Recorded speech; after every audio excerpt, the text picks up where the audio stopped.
Class 7 science chapter 10 next topic है blood transfusion. Blood transfusion is a process in which the blood from a healthy person is introduced into the body of a needy person। Blood transfusion का main means है ऐसी process जिसमें एक healthy person की body से blood लेकर एक needy person यानी जिसको जरूरत है उसको देना। The person who donate blood is called the donor and the one who receive blood is called the recipient. जो ब्लड देता है उसे डोनर बोलते हैं और जो ब्लड रिसीव करता है उसे रिसिपेंट कहा जाता है। It is important to match the donor's blood with that of the recipient. और इसके लिए ये इम्पोर्टेंट है कि रिसिपेंट का ब्लड और डोनर का ब्लड सेम कैटेगरी का होना चाहिए, otherwise clumping of the cell in the recipient's blood take place that could be fatal. तो एक तरीके से जैसे दूध फट जाता है वैसे अगर अदर कैटेगरी का ब्लड हम अदर पर्सन में डाल देंगे तो उसका भी ब्लड इस तरीके से रिएक्ट करेगा। Knowledge of once blood group is essential during blood transfusion. तो ट्रांसफ्यूजन के दौरान आपको ब्लड ग्रुप्स की जानकारी होनी चाहिए। A blood bank store and preserve blood from the donor for later use in blood bank.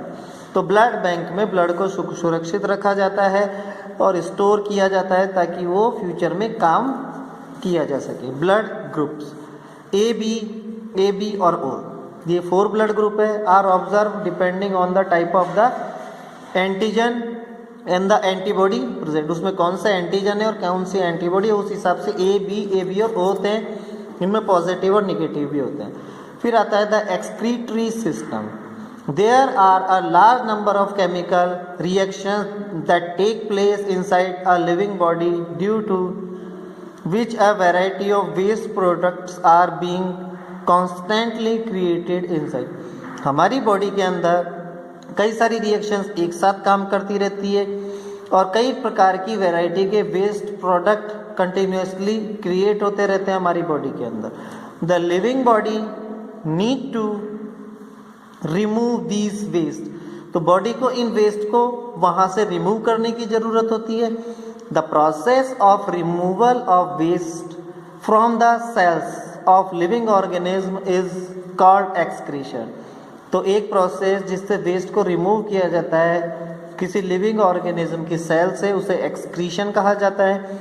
The organ system responsible for the removal of waste is called the excretory system. तो ऐसे organ जो excretion के लिए responsible होते हैं उन्हें excretory system कहा जाता है। अब excretion in plants, the main product excreted by the plants are. Plants क्या क्या एक्सक्रीट करते हैं देखिए। Carbon dioxide and oxygen. Carbon dioxide is form as the result of respiration. Carbon dioxide हमें रेस्पिरेशन की प्रोसेस के कारण मिलते हैं। Oxygen is form as the result of photosynthesis और ऑक्सीजन तो है वो हमें फोटोसिंथेसिस प्रोसेस से मिलते हैं। Excess water, it is excreted out of stomata.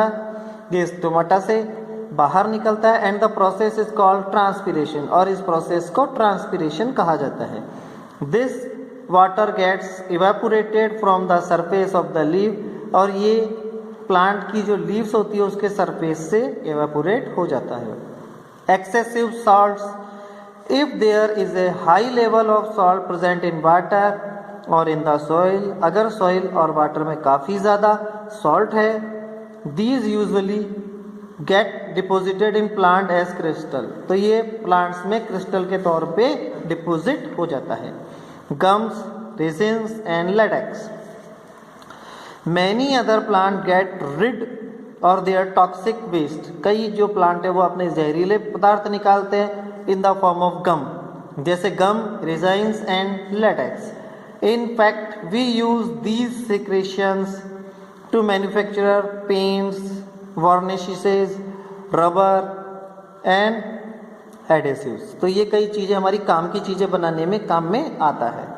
Excretion in plants, in lower animals such as amoeba, paramecium, hydra and sponge। जो हम छोटे जीवों की बात करें तो उनमें ये सब होते हैं, hydra, sponge, paramecium, amoeba. There are no special excretory system, इनके पास कोई एक्सक्रीटरी सिस्टम नहीं होता है। Waste product such as ammonia are excreted by the process of diffusion, और इनका जो वेस्ट जो अमोनिया होता है वो डिफ्यूजन प्रोसेस के थ्रू एक्सक्रीट किया जाता है थ्रू द बॉडी सरफेस, उनके बॉडी सरफेस से। Larger animal have special organ for excretion, जो बड़े एनिमल्स होते हैं उनके पास स्पेशल ऑर्गन होता है जिससे वो एक्सक्रीशन कर सकते हैं। एक्सक्रीशन इन ह्यूमन हम नेक्स्ट क्लास में रीड करेंगे।